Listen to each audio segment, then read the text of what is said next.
咁所以咧就係個個機構咧都係做緊好多好多好多嘢，撲心撲命咁樣咧，係希望呢一個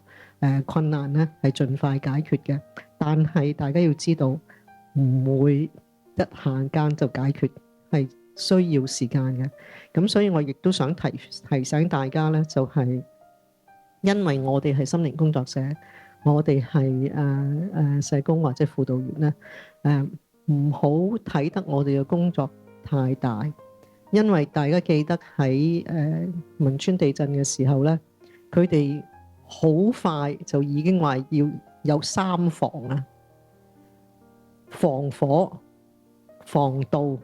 你冧咗，個個都走晒去難民營，咁即係咁你嗰啲屋啲人咪又會偷嘢咯。第三係防咩啊？防心理啊！全世界嗰啲心理師都催促晒落去啊，然後就問你啊，問佢啲詳細啊，點樣慘法啊，乜嘢乜嘢，即係製造異造傷害啦嚇。咁所以佢哋就話：我唔要講啊，逃避係好正常嘅，係可以嘅，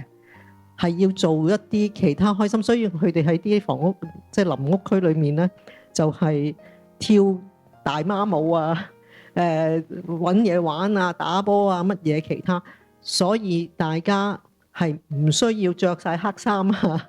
然後係又唔敢慶祝聖誕啊，我哋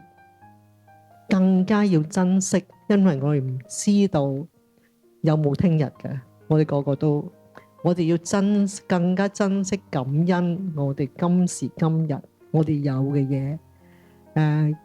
亦都感恩珍惜呢一個災難裏面，我哋睇到大家香港嗰個團結同埋大家嗰個共情，真係喺呢件事裏面，我哋引起人性嘅光輝。咁所以咧就係唔好以為因為我哋係身心靈工作者，我哋就要去同人哋處理身心靈嘅問題，壓抑、逃避。對我嚟講都係好方法嚟嘅。你成日諗住去做乜嘢啫？間屋都唔會翻嚟啊！咁所以我哋就不如集中火力做下大笑瑜伽，做下啲乜嘢嘢，我哋可以即刻有滿足感嘅，而係開心嘅，令翻重建翻我哋有呢個力量，可以將愛、將有智慧地去面對，更加令到我哋充滿力量咁樣去推動。